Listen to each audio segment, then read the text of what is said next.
नमस्कार दोस्तों, स्वागत है आपका आरिफ एजुकेशनल हब पर। पिछली क्लास में हमने आधुनिक भारत के इतिहास का पूरा परिचय देखा था। मॉडर्न हिस्ट्री किसे कहते हैं, इसकी शुरुआत कहाँ से मानी जाती है, ये एग्जाम के लिए कितना इम्पोर्टेंट है। आज के ये आधुनिक भारत का इतिहास की पहली क्लास है। इसमें हम पढ़ेंगे यूरोपियों का आगमन, पार्ट 1।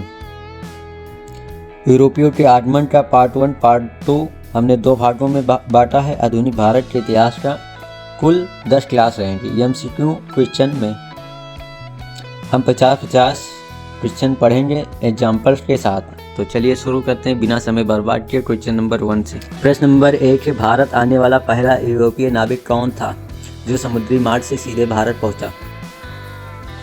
इसका सही उत्तर हो जाएगा option B, Vasco da Gama.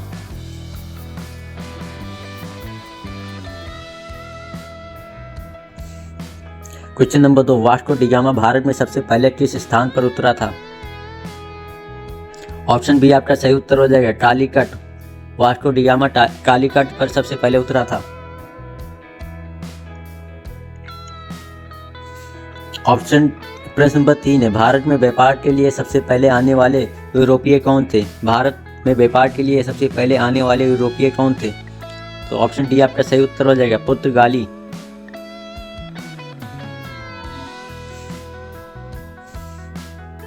Question number 4, Bharat में पुर्तगालियों के प्रभुत्व की शुरुआत किस घटना से मानी जाती है?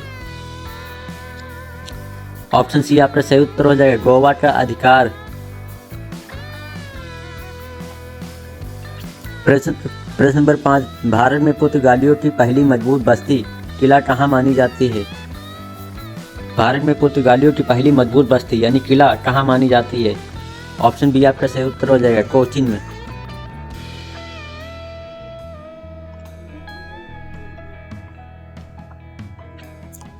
Question number 6, Vasco da gamma को कालीकट में किसने स्वागत किया था?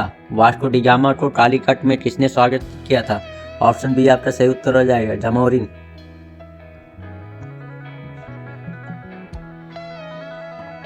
क्वेश्चन नंबर 7, भारत में पुर्तगालियों का मुख्य व्यापार किस वस्तु पर आधारित था? भारत में पुर्तगालियों का मुख्य व्यापार किस वस्तु पर आधारित था? ऑप्शन बी आपका सही उत्तर हो जाएगा मसाले।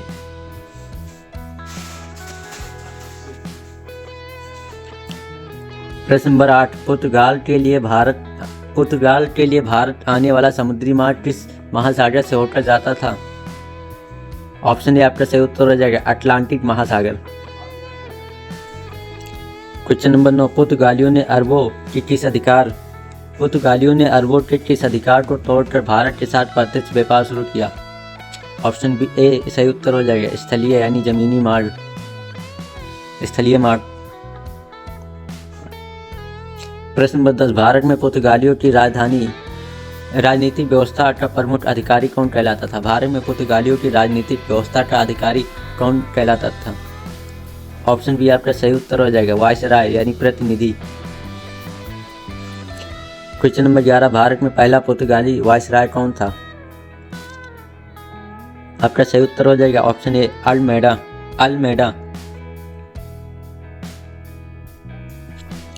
Question number 12, blue water policy यानी नीली जल नीति किससे जुड़ी है?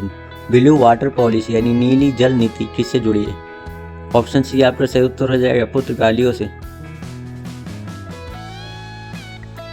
क्वेश्चन नंबर 13, भारत में पुर्तगालियों की शक्ति को सबसे अधिक बढ़ाने वाला वायसराय कौन माना जाता है? भारत में पुर्तगालियों की शक्ति को सबसे अधिक बढ़ाने वाला वायसराय कौन माना जाता है?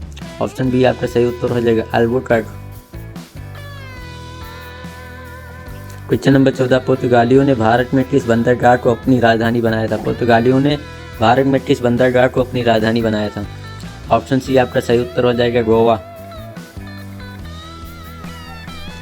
क्वेश्चन नंबर 15, निम्न में से कौन सा क्षेत्र पुर्तगालियों के अधीन नहीं रहा? निम्नलिखित में कौन सा क्षेत्र पुर्तगालियों के अधीन नहीं रहा? ऑप्शन डी आपका सही उत्तर हो जाएगा कलकत्ता। कारताज प्रणाली किस यूरोपीय शक्ति से संबंधित है? कारताज प्रणाली किस यूरोपीय शक्ति से संबंधित है? ऑप्शन सी आपका सही उत्तर हो जाएगा पुर्तगाली। क्वेश्चन नंबर 17, भारत में डच सबसे पहले किस स्थान पर आए थे? भारत में डच सबसे पहले किस स्थान पर आए थे? ऑप्शन बी आपका सही उत्तर हो जाएगा मसूलीपट्टनम।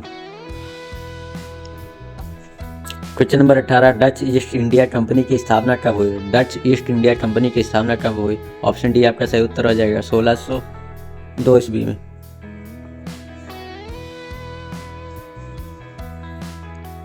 क्वेश्चन नंबर 19, भारत में किस युद्ध के बाद डच समुद्री शक्ति को गंभीर आघात लगा?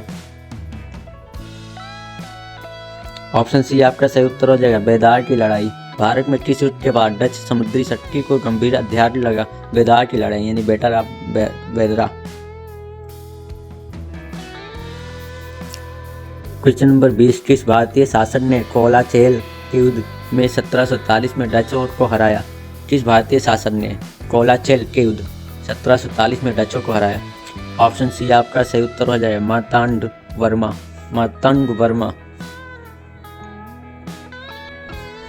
क्वेश्चन नंबर 21, अंग्रेजी ईस्ट इंडिया कंपनी की स्थापना कब हुई? अंग्रेजी ईस्ट इंडिया कंपनी की स्थापना कब हुई?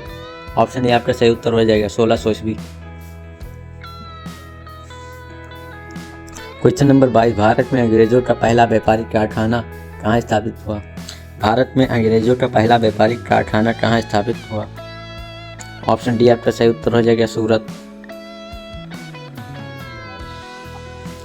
क्वेश्चन नंबर 23, दक्षिण भारत में अंग्रेजों ने पहला कारखाना किस स्थान पर खोला?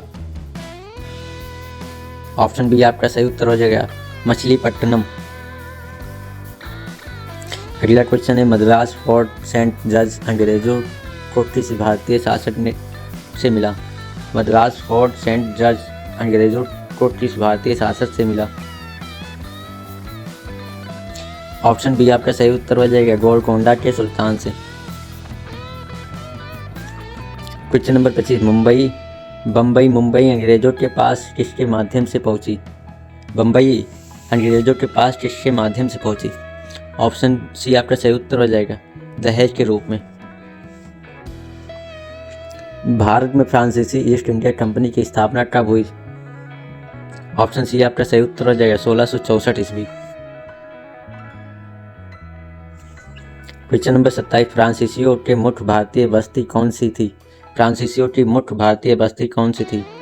ऑप्शन ए आपका सही आंसर हो जाएगा पंडुचेरी। क्वेश्चन नंबर 28, फ्रांसीसी नेता डुप्ले किसके लिए प्रसिद्ध हैं? फ्रांसीसी नेता डुप्ले किसके लिए प्रसिद्ध हैं? ऑप्शन सी आपका सही उत्तर हो जाएगा कर्नाटक के युद्धों में भूमिका।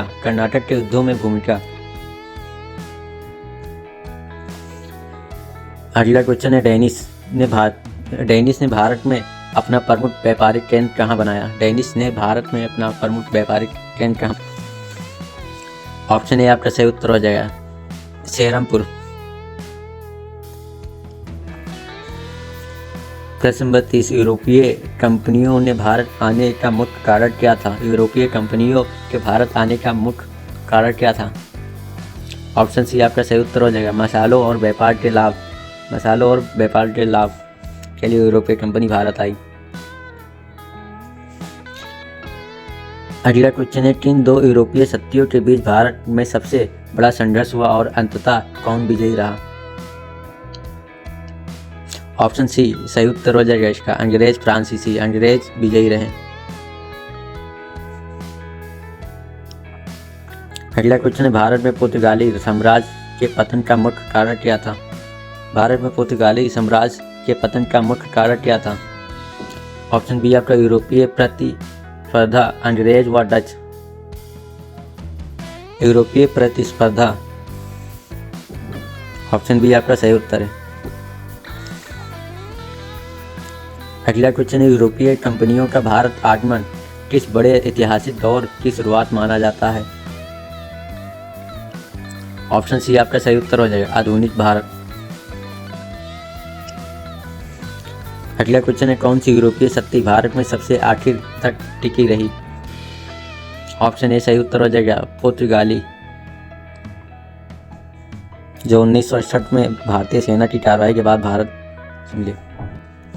अगला क्वेश्चन है, अंग्रेजों ने भारत में अपना मुख्यालय यानी राजनीतिक राजधानी शुरू में कहाँ रखा? अंग्रेजों ने भारत में अपना मुख्यालय राजनीतिक राजधानी शुरू में कहाँ रखा? ऑप्शन ए आपका सही उत्तर हो जाएगा कोलकाता।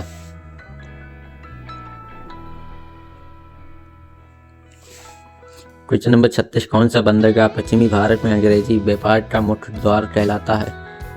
ऑप्शन ए आपका सही उत्तर हो जाएगा सूरत। यूरोपियों के आगमन से पहले भारत यूरोप व्यापार पर किसका नियंत्रण था? ऑप्शन बी अरब व्यापारियों।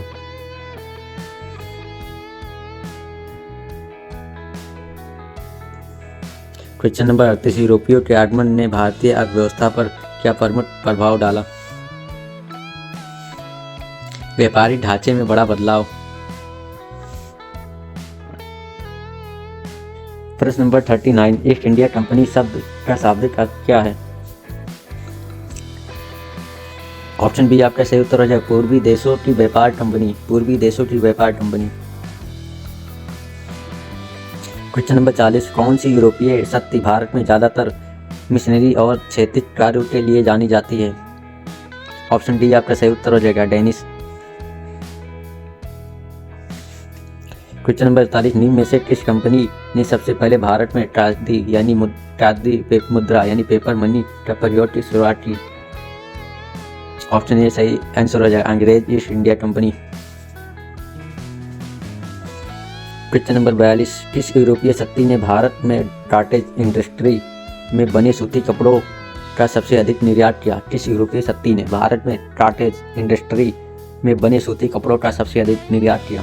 ऑप्शन सी आपका सही उत्तर हो जाएगा अंग्रेज।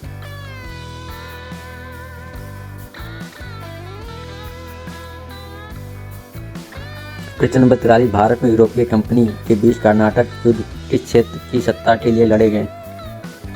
ऑप्शन सी आपका सही उत्तर हो जाएगा दक्षिण पूर्व मद्रास कर्नाटक।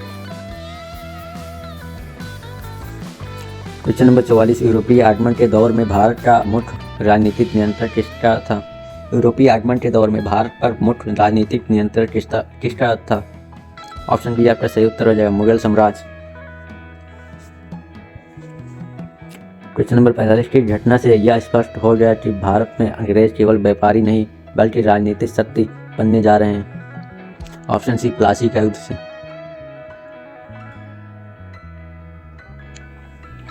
क्वेश्चन नंबर 46, यूरोपीय व्यापारियों के आने से भारतीय बंदरगाहों की क्या स्थिति बनी? यूरोपीय व्यापारियों आने से भारतीय बंदरगाहों की क्या स्थिति बनी? ऑप्शन ए सही उत्तर हो जाएगा पुराने बंदरगाह खत्म नए बने। क्वेश्चन नंबर 47, यूरोपीय कंपनियों के आगमन से भारतीय समाज पर एक दृष्टिकालीन प्रभाव क्या पड़ा? ऑप्शन बी आपका सही उत्तर हो जाएगा शिक्षा और नए विचारों का प्रवेश। क्वेश्चन नंबर 48, यूरोपियों के आगमन अध्याय से अधिकतम किन परीक्षाओं में आते हैं? सवाल किन परीक्षाओं में आते हैं? इससे आपका हो जाए लगभग सारी प्रतियोगी परीक्षा एसएससी, रेलवे, स्टेट पीसीएस आदि सब में आते हैं। अलाइवर आप यूरोपियन कंपनी लगभग हर प्रतियोगी परीक्षा के मॉडर्न हिस्ट्री का भाग का पहला और फेवरेट टॉपिक है, इसलिए इसके तथ्य और अच्छे से रखने के साथ समझना भी जरूरी है। एमसीक्यू की दृष्टि से इस टॉपिक को पढ़ते समय किस पर विशेष ध्यान देना चाहिए? ऑप्शन सी हो जाएगा वर्ष, स्थान, कंपनी, शासक। इन चारों का लिंक। वर्ष, स्थान, कंपनी, शासक, इन चारों का लिंक। जैसे 1498 कालीकट पुर्तगाली जमोरिन, 1600 ईस्ट अंग्रेज ईस्ट इंडिया कंपनी, 1602 में डच, 1664 फ्रांसीसी आदि सवाल अक्सर इन्हीं कॉम्बिनेशन से बनते हैं। क्वेश्चन नंबर 50, इस सीरीज की हर क्लास में 50 एमसीक्यू करने का मुख्य लाभ क्या होगा? टॉपिक वाइज रिवीजन होगा, एग्जाम पैटर्न की पकड़ मजबूत होगी। हर क्लास में 50 सवाल करने से 2 फायदे होंगे, टॉपिक बार बार रिवाइज होगा और दिमाग एमसीक्यू पैटर्न पर सेट हो जाएगा, जो SSC, police, railway, state exam सबके लिए ज़रूरी है। तो दोस्तों आज की क्लास में हमने यूरोपियों के आगमन के 50 सबसे महत्वपूर्ण MCQ देखे जो लगभग हर प्रतियोगी परीक्षा के लिए जरूरी है। अगली क्लास में हम इसी टॉपिक को आगे बढ़ेंगे। अंग्रेज, फ्रांसीसी, कर्नाटक युद्ध और प्लासी से पहले तक का सारे सवाल इन 50 MCQ के साथ कवर करेंगे। वीडियो अच्छा लगा तो लाइक, शेयर और हमारे चैनल आरिफ एजुकेशनल हब को सब्सक्राइब जरूर करें ताकि मॉडर्न हिस्ट्री की बाकी 9 क्लास आप समय तक पहुंच सके। मिलते हैं अगले वीडियो में, तब तक पढ़ते रहिए, मेहनत करते रहिए, सफलता जरूर मिलेगी।